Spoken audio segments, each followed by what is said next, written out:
आज राति सपना देख्या देश रुँदै थियो। देश अँध्यारो भो कसले बाल्ला दियो।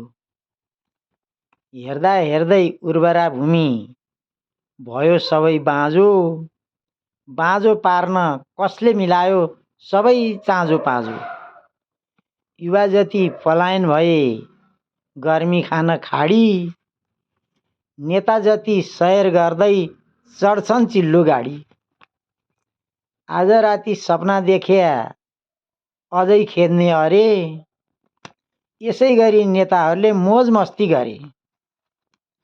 उद्योग जति सबै खाए रेमिट्यान्स नि खाए। पत्तै भएन कुन मुलुकको विद्या सिकेर आए। कति बलियो यिनको दाँत खानसम्म खाए। स्विजरल्यान्ड र सिङ्गापुर बनाउने भन्दै मिठो गीत गाए। जनताले बुझ्नुपर्छ के लेखाइदिए।